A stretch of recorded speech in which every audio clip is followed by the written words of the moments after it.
fraud investigation targeting the state's Somali community. So in a post to social media last night, FBI Director Kash Patel announced a surge in federal agents and investigative research. 4:47 a.m. Washington, D.C. The city slept under a blanket of February darkness. Frost clung to the windows of federal buildings. Street lights flickered against wet pavement. But inside FBI headquarters, no one was sleeping. 3 blocks from Capitol Hill, in a secure briefing room with reinforced doors and signal jammers, Director Marcus Caldwell stood before 73 assembled agents. His voice cut through the silence like a blade. Justice itself has been weaponized. The room went still. What he said next would change everything, not just for the agents in that room, for an entire network that had spent 7 years hiding in plain sight. The target was not a drug den, not a cartel safe house, not a warehouse full of contraband. It was an office, a federally recognized nonprofit coordination center, responsible for certifying humanitarian organizations across the eastern seaboard. An entity trusted by the State Department, audited by oversight boards, praised by elected officials. At its center, a married couple with flawless records, impeccable credentials, and combined authority that had allowed them to move $705.3 million through channels so clean, so legitimate, so trusted that no alarm bell ever rang. Until now. If you want to see how 2 people turned justice into a cartel pipeline, hit like so this story reaches more people. Let me show you how this happened. 4:52 a.m. the countdown began. Tactical units moved into position across the Capitol, not just one location. 17 simultaneous breach points spanning Maryland, Virginia, and the district itself. FBI, DEA, ICE, U.S. Marshals. Over 340 federal agents deploying in the cold pre-dawn darkness. No sirens, no lights, just encrypted radio traffic and the low hum of diesel engines idling 3 blocks out. The primary target sat on 7th Street, wedged between a Veterans Advocacy Center and a legal research institute. 4 stories, modest brass plaque, door that opened every weekday at 9 a.m. sharp. Somali Justice Coordination Office, legal aid and nonprofit certification services. The sign looked so ordinary, so official, so trustworthy. But what federal agents were about to find inside would rewrite the definition of institutional corruption. At 4:58 a.m., the breach teams received final authorization. At 5:03 a.m., the door came down. The hydraulic ram struck with a sound like thunder. Flashbangs detonated in the entry corridor. Agents in tactical gear flooded the stairwell. The office was empty. No staff, no resistance. Just the hum of servers and the faint smell of coffee still warm in the break room pot. But on the 2nd floor, behind a locked conference room door, they found the first cash. $11.3 million in cash, vacuum sealed, stacked in banker boxes. Each one labeled emergency relief disbursements, pending authorization. On the 3rd floor, inside what appeared to be a supply closet, agents discovered a hidden server room. Cables snaked through false walls. Satellite uplinks transmitted data in real time, not to government databases, to offshore routing hubs in Dubai, Singapore, and Panama City. And in the executive suite on the 4th floor, inside a mahogany desk that required a forensic locksmith to breach, they found something that made even the most seasoned investigators pause. A handwritten ledger, steel reinforced, meticulously organized, every transaction logged, every false certification documented. 7 years of operations laid bare in clean block letters. At the top of the first page, 2 names: Dr. Hassan Yusuf Abdi, Senior Director, Justice Coordination and NGO Certification Authority. Amina Khadija Abdi, Compliance Supervisor, Emergency Fund Oversight. Husband and wife, 2 careers, 1 system. Combined authority that bypassed State Department verification protocols, approved emergency funds without audit trails, and certified nonprofits without external review, all under the guise of expedited humanitarian relief. By 6:19 a.m., the building was secured. The office was silent, but the storm was only beginning, because what federal agents had just uncovered was not a rogue operation. It was an architecture, a financial masterpiece built not with threats or violence, but with signatures, seals, and the absolute trust of a system that never thought to question the integrity of justice itself. Comment exposed if you're ready to see what they found next. 6:34 a.m. FBI Cyber Forensics Command Center, Hoover Building. The room was cold, lit only by the pale glow of monitors and the red blink of active decryption protocols. Analysts sat in near silence, fingers moving across keyboards, eyes locked on cascading data streams pulled from the seized servers. At 6:41 a.m., the first firewall fell. What came into view was a network so intricate, so carefully layered, that senior analyst Derek Wu had to stop and reread the schema twice before he believed what he was seeing. He leaned into his headset. "Command, we have confirmation. This isn't corruption. This is architecture." On the primary monitor, a digital map unfolded like a spider web. 148 registered nonprofit organizations, each one certified by the Somali Justice Coordination Office. Each one granted expedited status under emergency humanitarian provisions. Each one operating across 12 states, Maryland to Minnesota, Virginia to Michigan, Pennsylvania to Ohio, and every single one was a shell, no staff, no physical offices, no program reports. Just bank accounts, wire transfer histories, and recurring deposits labeled grant disbursements, legal aid reimbursements, and emergency resettlement funds. The money flowed in one direction, from federal and state emergency aid pools through the NGO network, into a labyrinth of intermediary accounts that fragmented, recombined, and vanished within 72 hours. Then it reappeared, not as currency, as logistics. Analysts traced the flow backward through encrypted ledgers recovered from the office servers, through transaction logs embedded in falsified grant applications, through authorization codes that required 2 signatures to activate. Every code bore the same dual authentication. Dr. Hassan Yusuf Abdi and Amina Khadija Abdi. Their power was not singular, it was shared. Reinforced, at home they were partners, at work they were gatekeepers. Together they had built a system where neither could act alone but both could authorize anything. This was their strength. Checks and balances, the very principle designed to prevent abuse, had become their shield. If this shocks you, hit like now. At 7:02 a.m., analysts uncovered the operation's code name. Buried in a deleted server partition marked Archive Fiscal Review 2019. Project Sanctuary. The name was not ironic, it was literal. The network had been designed to provide sanctuary, not for refugees, for money that needed to move undetected through the most scrutinized corridors in the country. The forensics team traced $705.3 million in total flows across 7 years. The funds passed through nonprofit grant applications, many filed under emergency provisions that bypassed standard State Department and USAID review. Each application was immaculate, mission statements aligned with federal priorities, budgets balanced to the cent, board members listed with real names and real addresses, but none of it was real. Deeper analysis revealed the final destination: wire transfers to logistics contractors in Nogales, Arizona, shipping manifests for freight routes running from the southwest border to distribution hubs in Baltimore, Detroit, and Minneapolis, convoys moving under the protection of falsified nonprofit transit permits, authorized by the very office that was supposed to regulate them. And at every step, the same forensic signature: encrypted authorization keys linked to Sinaloa cartel financial coordinators. This was not a rogue bureaucrat skimming funds. This was command-level coordination. The Abdis had not been bribed. They had been embedded. At 7:19 a.m., the lead analyst delivered the final assessment to FBI command. They didn't infiltrate the system. They became the system. The room went silent, because what they were looking at was not negligence. It was precision.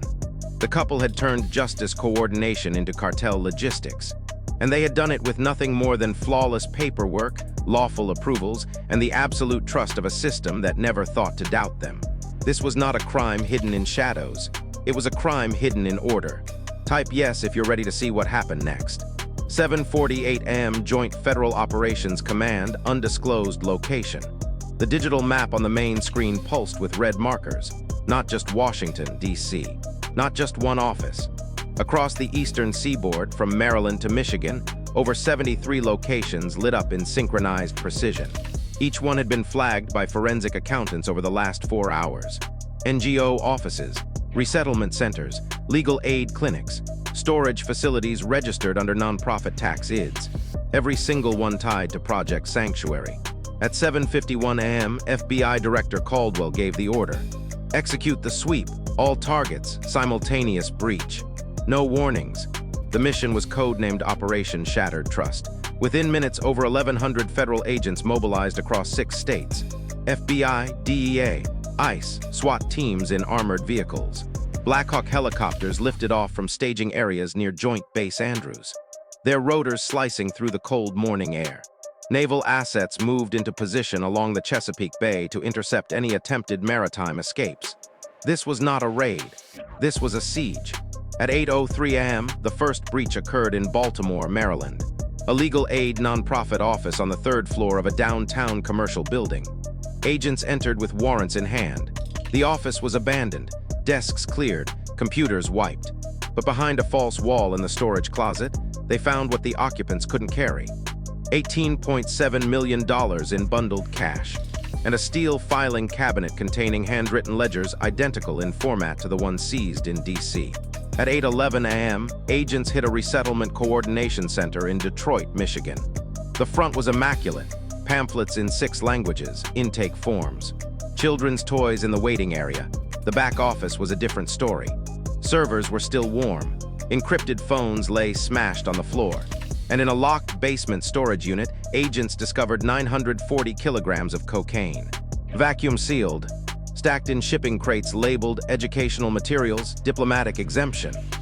At 8:24 a.m., ICE tactical units breached a warehouse complex outside Richmond, Virginia. The facility was registered as a nonprofit furniture distribution hub for refugee families.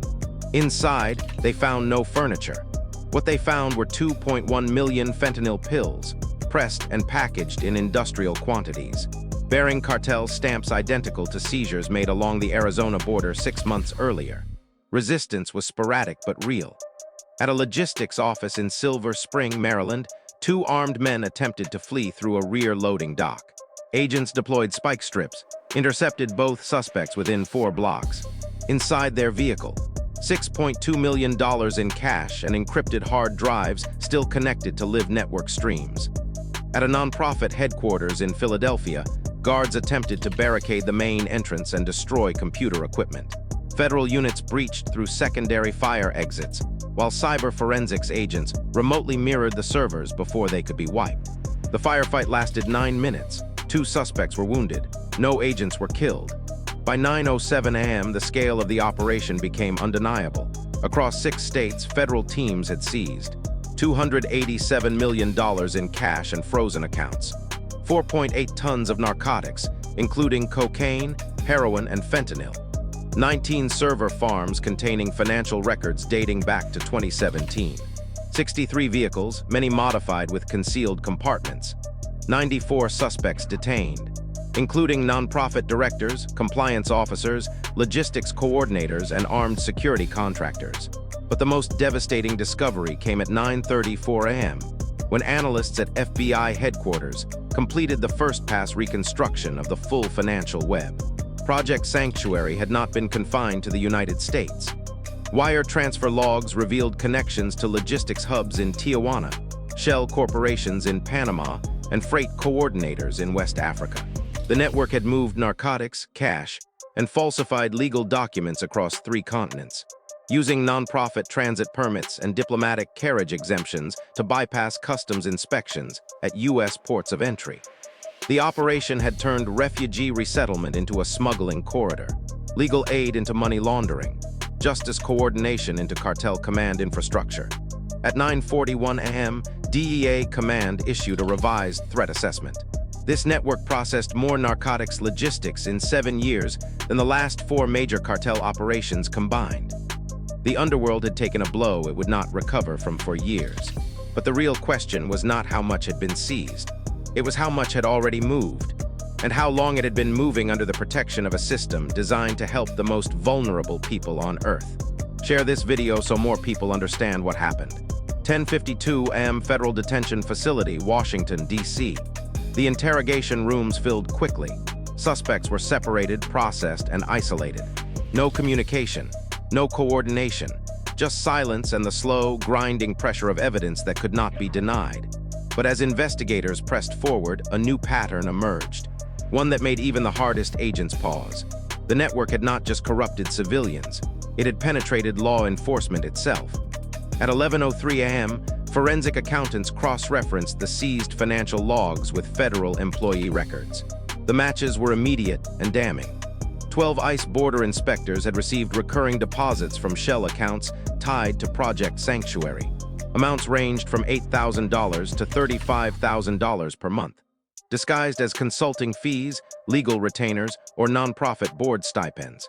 7 DEA field analysts had flagged suspicious shipments, then quietly closed the cases within 48 hours. Their case closure reports cited insufficient evidence or administrative priority shifts. Each closure was followed within days by a wire transfer to an offshore account in their name. 4 federal prosecutors had declined to pursue cases involving sanctuary-linked nonprofits, citing procedural issues or resource constraints. 3 of those prosecutors later received donations to personal legal defense funds or family trust accounts from entities that no longer existed. The corruption was not dramatic, it was methodical. Payments were small enough to avoid automatic banking flags. Transactions were spaced months apart. Every dollar carried a plausible explanation. This was not bribery by explosion. It was erosion by precision. At 11:41 a.m., agents interviewed a veteran ICE supervisor who had worked the D.C.-Maryland corridor for over a decade. His name was being withheld, but his testimony was not. He described how certain shipments were flagged for inspection, then mysteriously cleared before physical review. How patrol schedules were adjusted without explanation, creating gaps in coverage that aligned perfectly with convoy transit windows.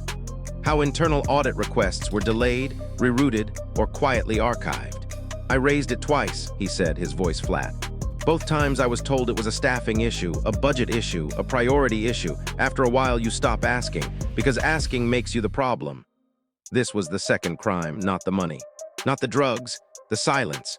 By noon, federal command had issued arrest warrants for 19 current and former law enforcement personnel, spanning ICE, DEA, Customs and Border Protection, and the U.S. Marshals Service. Charges ranged from bribery and conspiracy to obstruction of justice and facilitating narcotics trafficking. The arrests were executed quietly. No press conferences, no public statements, just agents escorting colleagues out of federal buildings in handcuffs, past coworkers who had worked beside them for years and never suspected a thing. At 12:47 p.m., the FBI deputy director addressed senior command in a closed session. His words were not recorded, but they were repeated by every agent who heard them. "What we're looking at is a parallel enforcement system, one that protected the network by selectively neutralizing the system designed to stop it. They didn't destroy oversight. They became oversight. The evidence bore it out. Over 7 years, at least 83 federal enforcement actions had been initiated against entities tied to Project Sanctuary. All but 6 were closed without prosecution. Case files revealed patterns of delayed warrants, lost evidence logs, and incomplete witness interviews. The system had not failed. It had been steered, and the people steering it had worn the same badges as the agents now dismantling it. By mid-afternoon, the scale of internal compromise was undeniable. The network had not needed to fight the system. It had simply paid the system to look the other way. One decision, one signature, one closed case at a time. This was the real fortress, not walls, not guns. Just trust, routine, and the belief that the people enforcing the law would never become the law's greatest obstacle. The badge was not a shield anymore. It was evidence. Comment justice if you believe the system can be fixed. 2:13 p.m. FBI Strategic Intelligence Division, Quantico, Virginia. The map on the wall was no longer regional. It was continental. Analysts had spent the last 4 hours connecting data points from the seized servers, cross-referencing shipping logs, wire transfer timestamps, and cellular tower pings. What emerged was not a single pipeline. It was a distribution matrix, precise, redundant, national in scope. At 2:19 p.m., the lead intelligence officer briefed command on the full extent of Project Sanctuary's reach. This network didn't just operate in the eastern seaboard. It used the eastern seaboard as a hub. From there, it fed secondary routes into the Midwest, the South, and as far west as Nevada. The routes were disguised as legitimate nonprofit operations. Refugee resettlement convoys moved across state lines under federal transit permits, carrying not families but fentanyl. Legal aid shipments entered port cities like Baltimore and Norfolk, labeled as humanitarian relief supplies. inspected under diplomatic carriage exemptions, cleared without physical searches. Once inside, the shipments were broken down and redistributed through a network of subcontractors. Many of them registered as minority-owned small businesses or women-led social enterprises. On paper, they provided logistical support for resettlement programs. In reality, they moved narcotics from safe houses to distribution hubs in cities like Cleveland, Nashville, and Kansas City. The efficiency was staggering. Over 7 years, Project Sanctuary had moved an estimated 19 tons of narcotics into the U.S. interior, generating over $2.4 billion in black market revenue. And because the shipments moved under nonprofit protections, they bypassed weigh stations, avoided random inspections, and triggered no alerts in federal trafficking databases. At 2:31 p.m., analysts uncovered the final phase of the operation, buried in encrypted files labeled Expansion Protocol, Phase 3. The Abdis had not been content with coordination. They had been planning consolidation. Phase 3 outlined a blueprint for transforming the Somali Justice Coordination Office into a federally recognized oversight body, with authority to audit other nonprofit certification agencies, recommend policy reforms to Congress, train new compliance officers across multiple federal departments. In other words, they intended to scale the system, to make it permanent, to turn a criminal network into the standard operating model for an entire sector of government. The plan had been scheduled to begin implementation in early 2026, but it required one final element: legislative endorsement. And according to the files, they were close. Draft language for a nonprofit oversight reform bill had already been circulated to 3 congressional offices, each one citing the Somali Justice Coordination Office as a model for efficiency and accountability in humanitarian operations. The bill had bipartisan co-sponsors. It had been praised in think tank briefings. It was 2 committee votes away from a floor hearing. At 2:47 p.m., the intelligence officer paused, staring at the screen. Then he said quietly, "If we hadn't moved today, this network wouldn't have been dismantled. It would have been codified." The room went silent, because what they were looking at was not just a crime. It was a blueprint for permanent infiltration, designed not to hide from government, but to become government. The operation had been built on a simple truth: the most dangerous threats are not the ones that break the system. They're the ones that learn to inherit it. By 3:00 p.m., Federal Command issued a classified threat advisory to every agency involved in nonprofit oversight, refugee services, and emergency legal aid. The message was clear: trust nothing, verify everything, assume compromise until cleared. Across the country, audits were launched. Certifications were frozen. Nonprofit transit permits were suspended pending review. It was an extraordinary measure, one that would disrupt legitimate programs and delay critical services. But the alternative was worse, because for 7 years, justice had been used as cover, and no one had noticed until it was almost too late. If you're still watching, tap like so more people see this story. 6:34 p.m. Washington, D.C. The sun was setting over the Capitol. Street lights flickered on. Traffic resumed its evening crawl. From the outside, the city looked the same. But inside federal buildings across Washington, the work was only beginning.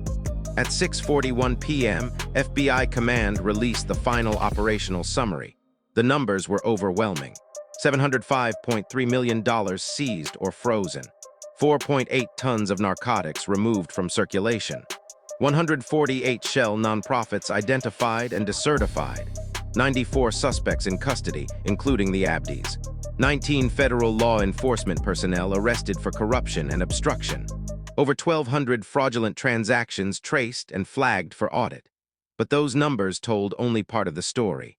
The harder truth was this: for 7 years, 2 people had turned the language of justice, compassion, and humanitarian relief into a weapon. They had not stormed the gates. They had been invited in. They had worn credentials. They had followed procedures. They had spoken the right words, signed the right forms, and earned the trust of a system that never thought to question them. And because of that trust, communities were flooded with fentanyl.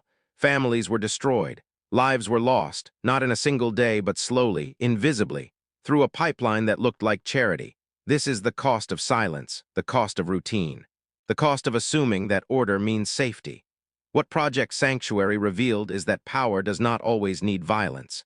Sometimes it only needs patience, precision, and the belief that no one will ever look closely enough to see what's really moving beneath the surface. The operation stopped the flow, but it cannot undo the damage. It cannot bring back the lives lost to overdoses traced to shipments that moved under nonprofit cover. It cannot restore the trust that was betrayed when the very offices designed to protect the vulnerable became tools of exploitation. This story is not just about one network. It's a warning about how easily systems built on trust can be hijacked by those who understand that trust is not a shield. It's a vulnerability. The Abdis are in custody. The network is dismantled. But the architecture that allowed it to exist remains. The gaps in oversight, the procedural blind spots, the assumption that compliance equals integrity, all of that remains. Rebuilding will take years, audits, reforms, new protocols. And something harder than any of that, the willingness to ask uncomfortable questions, even when the answers disrupt the routine.